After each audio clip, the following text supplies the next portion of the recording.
نبی اکرم صلی اللہ علیہ وسلم نے ایک مرتبہ ارشاد فرمایا کہ لوگوں اپنے اعمال کا خیال رکھو، اپنے اعمال کا خیال رکھو، کچھ بھی ہو تم نے قبر میں جانا ہے، اور جب قبر میں رکھے جاؤ گے تو واپس پلٹتے ہو، دعا وغیرہ کر کے پیچھے ہٹتے ہو، تو میت اس انتظار میں ہوتے کہ اب دیکھیے یہ جو باہر کھڑے ہیں یہ مجھے کیا سوغات دیتے ہیں کہ میری قبر کا اندھیرا روشنی میں بدل جائے، یہ کچھ نیکیاں دے جائیں، کوئی قرآن پڑھ کے یہاں چھوڑ جائے۔ میں مولانا اشرف علی تھانوی ان کی ایک کتاب پڑھ رہا تھا، اس میں یہ واقعہ میں نے پڑھا، ہزاروں کو میں نے یہ واقعہ سنایا بھی اور کتاب بتائی بھی، کہ ایک اللہ اللہ کرنے والی بندی فوت ہو گئی، اسے قبر میں مدفون کیا،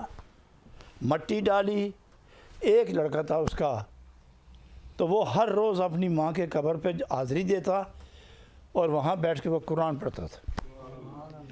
تھوڑی دیر قرآن پڑھنے کے بعد وہ تجارت کے لیے چلا جاتا تھا۔ اندازہ لگاؤ کہ وہ کتنے اچھے لوگ تھے کہ اپنے والدین کی قبروں پر جانا اور وہاں قرآن پڑھ کے ان کو ہدیہ پیش کرنا۔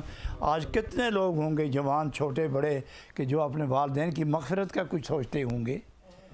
باہر کیف یہ دردناک واقعہ اسے نہیں چھیڑتا میں، لیکن ایک دن وہ بچہ گیا قبر کے سرانے بیٹھا، ابھی قرآن پاک اس نے شروع ہی کیا تھا کہ قبر سے آواز آئی کہ میرے بیٹے قرآن نہ پڑھنا،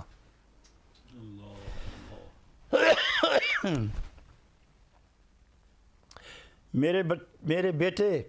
قرآن نہ پڑھنا۔ تو اس نے ماں کی آواز پہچانی، آپ دیدہ دل گرفتہ ہو گیا کہ اتنے عرصے کے بعد ماں کی آواز سنی ہے، تو اس نے کہا امی جان کیوں نہ پڑھوں، میں آپ ہی کے لیے تو کر رہا ہوں۔ تو انہوں نے پھر فرمایا کہ بیٹے نہ پڑھو قرآن پاک، تم آتے ہو تھوڑی دیر بیٹھ کے چلے جاتے ہو تو میری آرزو رہتی ہے کہ میں تمہیں پھر دیکھوں۔ تو اس